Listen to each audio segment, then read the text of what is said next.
What's up mga guys? Babalik po tayo. Mabilis lang po ko doon sa unang pasyente ko. Nandan daw yung misis niya. Pero inanuhan ko pa rin ang service ko. Tsaka medyo natutulog pa. Pero nakapasok naman ako sa bahay nila dahil talagang naka-unlock lang yung bahay nila. So ngayon guys, punta tayo sa pangalawang pasyente ko. Samahan nyo pa muna ako mga guys. Ito guys, yung camera ko pala guys, ngayon in-adjust ko.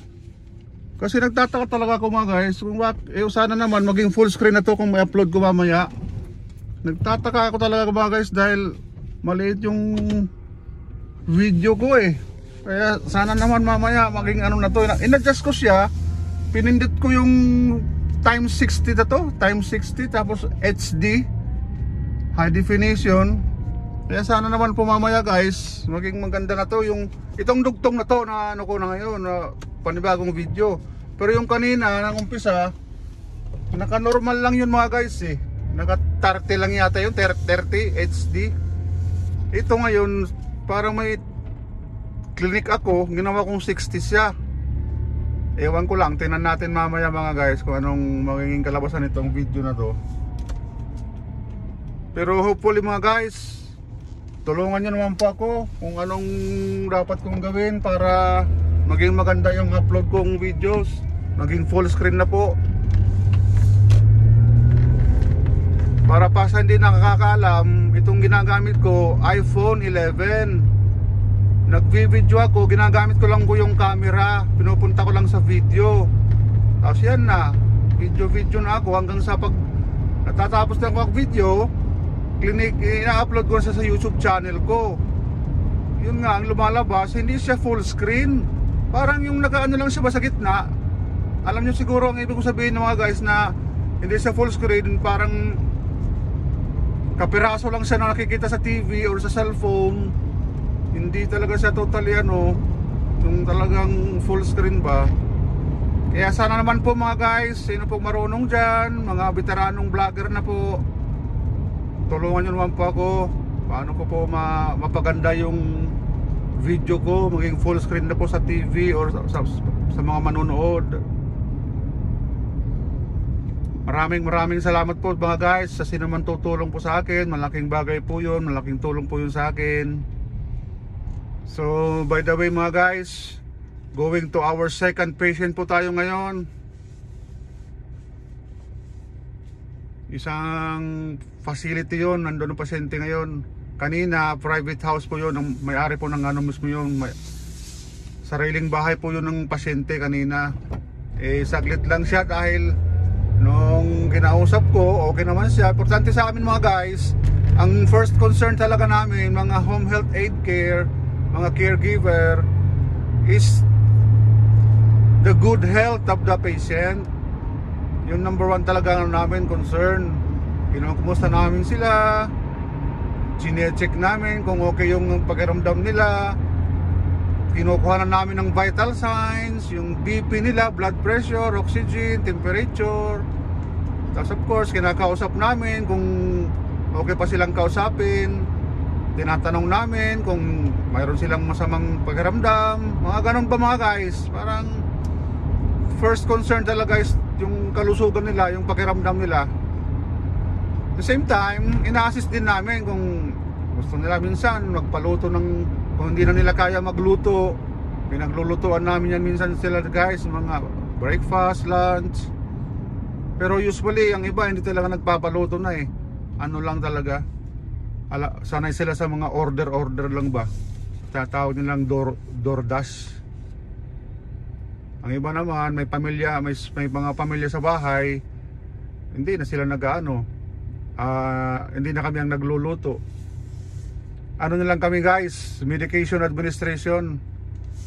Kung kailangan pa namin silang tulungan, painom ng gamot. Excuse me mga guys, excuse me. Yun ang ginagawa namin. Pero usually, ang iba independent pa, kaya pa nilang magsarili, uminom ng sariling gamot, kumain. Excuse me po mga guys. Kaya yun ang ano doon namin. Inaano ko lang, kunikwento ko lang sa inyo mga guys yung trabaho namin, kung anong klaseng trabaho namin ginagawa namin sa mga pasyente. So muli po mga guys ha, samahan niyo po ako hanggang sa pagdating natin sa pangalawang pasyente ko. Ito, nandito tayo sa stoplight. Naka-stop tayo. Ayan, go na mga guys. Siya nga pala mga guys ha, please don't forget to subscribe my channel, like and share po. Malaking tulong po yun sa akin. Nakikiusap ako sa inyo mga guys, tulungan nyo naman po ako na ma-monetize po tayo. Malaking bagay po yun. Saka sa mga veteranong vlogger po dyan, sa mga marurunong na po, humihingi po ako ng advice, tulong nyo po. Paano ko po mapapaganda yung video ko? Kasi nga po, inuulit ko, itong gamit ko, iPhone 11, camera niya, ito ang ginano kong bang video. Tapos ina-upload ko na lang sa YouTube channel ko. Pero lumalabas, hindi siya full screen. Kaya naman po mga guys, kung sino man po dyan ang may mabubuting puso na gusto akong tulungan, please comment down below po kung ano ang dapat kong gawin. iPhone 11 po ang gamit ko, camera niya mismo, yun, inaano ko sa video. Kaya hopefully guys, matulungan nyo po ako. Sa mga mayroon dyan mabubuting puso po, nagpapasalamat po ako anong advance sa inyo. Maraming salamat po in advance.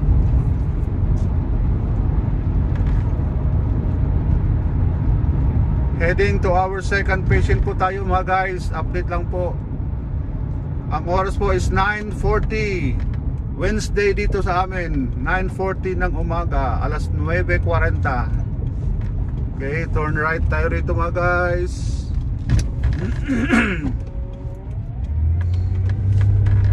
Yung first patient ko po kanina, going to second patient, malapit lang po siya mga guys, kaya dito na tayo. Facility siya ngayon dito, facility. Kanina sariling bahay po yun ng pasyente, yung unang pasyente natin kanina. Now our second patient is here in the facility.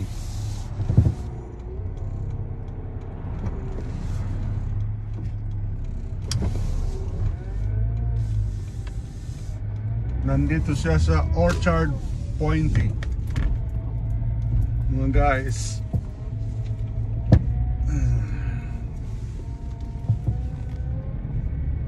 Park lang tayo mga guys, park ng maayos para hindi tayo maano. Dito lang tayo sa PWD, meron naman tayong permit sa ano, pag-park sa mga ganitong reserve parking handicap. O sige po mga guys, hindi ko po muna lagay muna natin ito mga guys.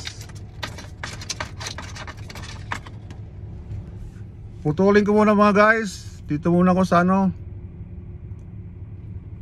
pangalawang pasyente ko po. See you later po ulit mga guys. God bless po ulit.